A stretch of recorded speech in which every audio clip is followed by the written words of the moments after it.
مرحبا کلیکشن، ایک ہی چھت کے نیچے فیشن کا سارا سامان۔ مرحبا کلیکشن میں عمدہ کوالٹی کے کپڑوں کے علاوہ شوز، لیڈیز فینسی چپل، جینٹس چپل اینڈ ہوزیر آئٹمس وغیرہ بھی ملیں گے۔ ہمارا پتہ یاد رکھیں، جمہور ہائی اسکول مین روڈ، زیتون حجین مسجد کے پاس، مالدہ چوک، مالیگاؤں۔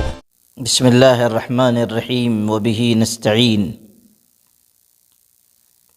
شہر مالیگاؤں کی عیدگاہ پر فلسطین کے مظلوموں کی حمایت کے سلسلے میں گفتگو کرنے اور ایک نوجوان کی طرف سے جھنڈا لہرانے کے سلسلے میں جو رد عمل سامنے آ رہا ہے اور جس طرح کی باتیں کی جا رہی ہیں وہ کسی بھی طرح مناسب نہیں ہیں۔ فلسطین میں جو کچھ ہو رہا ہے وہ نہایت دردناک ظلم ہے۔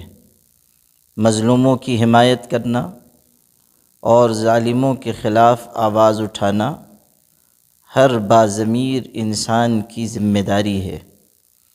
ہماری گورنمنٹ نے بھی فلسطین کے مظلوموں کو امداد پہنچائی ہے، جس کا واضح مطلب یہ ہے کہ اس نے مظلوموں کے ساتھ کھڑے رہنے کا فیصلہ کیا۔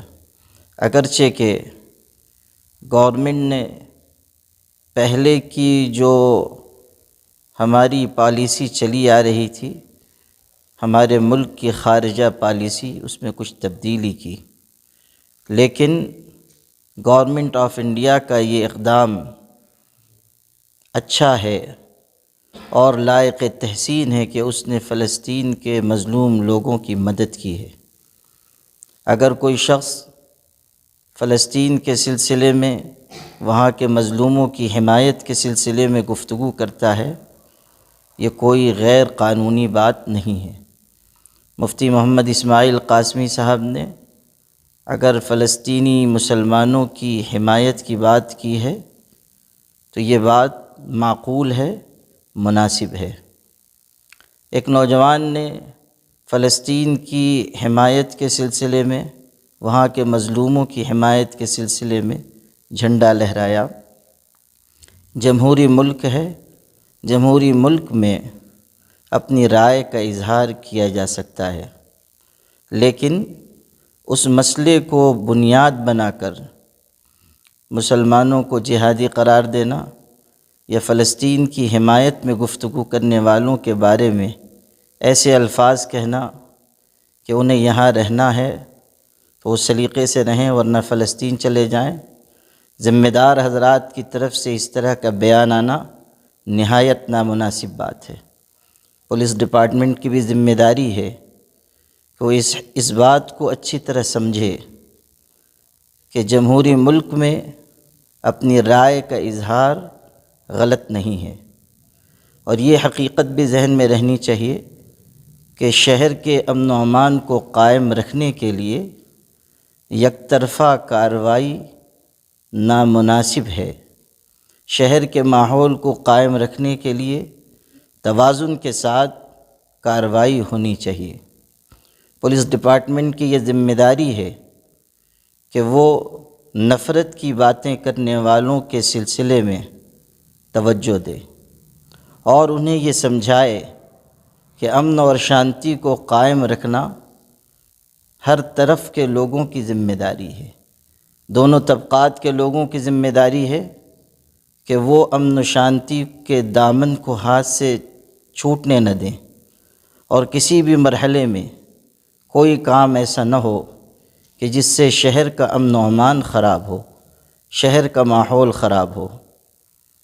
فلسطین کے سلسلے میں ہمارے شہر میں کوئی ایسا احتجاج نہیں ہوا جس سے پولیس ڈپارٹمنٹ کو کوئی دقت ہو یا قانون کے دائرے سے الگ کوئی کام نہیں ہوا، لیکن افسوس کی بات یہ ہے کہ ایک نوجوان نے جھنڈا لہرایا یا عیدگاہ کے ممبر سے اس پر گفتگو کی گئی، اس کو ایشو بنا کر مختلف تنظیموں کے لوگ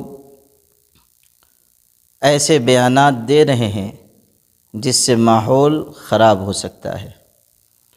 پولیس ڈپارٹمنٹ کی ذمہ داری ہے، انتظامیہ کی ذمہ داری ہے کہ وہ اس پر فوری توجہ دیں۔ یہ بات بھی ہمارے آپ کے سمجھنے کی ہے کہ اس طرح کے حساس ملی معاملات میں الگ الگ رائے قائم کرنا، سیاسی بنیادوں پر اس طرح کے معاملات کو دوسرا رخ دینا اور آپس کا انتشار برپا کرنا ہمیں بے وزن کرتا ہے۔ وزن اس وقت قائم رہے گا جب ہماری ایک آواز ہو اور ایک سمت میں ہم سب قدم سے قدم ملا کر چلیں۔ ملی معاملات میں سیاسی پہلوؤں سے بالا تر ہو کر اقدام کرنے کی ضرورت ہے۔ ہمارا شہر جس رخ پر اب جا رہا ہے، پہلے ہمارے شہر کا یہ رخ اور رویہ نہیں رہا ہے۔ یہی وجہ ہے کہ ہماری باتوں میں، ہمارے کاموں میں بے وزنی پیدا ہو رہی ہے۔ میں یہ عرض کرنا چاہتا ہوں کہ ملی معاملات میں ہم سب لوگوں کو شانہ بشانہ ایک ساتھ کھڑے رہنا چاہیے، اور اس طرح کے معاملات جس میں نامناسب کارروائی کی جائے، چاہے کسی کی بھی طرف سے ہو، ہم لوگوں کو سر جوڑ کر بیٹھنا چاہیے، گفتگو کرنی چاہیے، اور ایسا لاہ عمل بنانا چاہیے کہ جس سے مضبوطی کے ساتھ ہماری بات لوگوں تک پہنچے اور شہر کا امن و امان، شہر کی شانتی ہر حالت میں قائم رہے۔ میں ایک مرتبہ پھر یہ توجہ دلانا چاہتا ہوں کہ اگر قانونی دائرے میں کوئی عمل ہو رہا ہے، اس کو بنیاد بنا کر کسی طرح کا بھی ہنگامہ کرنا اور ماحول کو خراب کرنے کی کوشش کرنا مناسب نہیں ہے، اور اگر یہ رویہ اپنایا گیا تو اس کے اچھے نتائج سامنے نہیں آئیں گے۔ اس کی وجہ سے ماحول خرابی اور ابتری کی طرف جائے گا۔ اس لیے میں گزارش کرتا ہوں مسلمانوں سے بھی، اپنے غیر مسلم بھائیوں سے بھی، کہ ہمیں ملک کے موجودہ حالات کے پیش نظر ہر ایسے عمل سے بچنا چاہیے جس سے ہمارے شہر کا یا ملک کا نقصان ہو۔ ہمیشہ یاد رکھیے، محبت لوگوں کو، خاندانوں کو، شہروں کو، بستیوں کو جوڑتی ہے، اور نفرت افراد کو، خاندانوں کو، شہروں کو، بستیوں کو توڑ دیتی ہے۔ نفرت سے بچ کر ہمیں محبت کے راستے پر چلنا چاہیے۔ ان کا جو کام ہے اہل سیاست جانے، میرا پیغام محبت ہے جہاں تک پہنچے۔ میں گزارش کر رہا ہوں دونوں طبقے کے افراد سے کہ ہم سب کو بہت سوچ سمجھ کر صحیح رخ پر جانا چاہیے، جوش اور جذبے سے الگ حقیقتوں کو نگاہ میں رکھنا چاہیے، اور کوشش کرنی چاہیے کہ ایسے لوگ جو جوش میں آ کر معاملات کو دوسری سمت میں لے جاتے ہیں، چاہے وہ کسی بھی طبقے کے ہوں، ہم انہیں روکیں اور انہیں صحیح راستے پر قائم رکھنے کی کوشش کریں۔ مجھے امید ہے کہ میری ان گزارشات پر توجہ دی جائے گی۔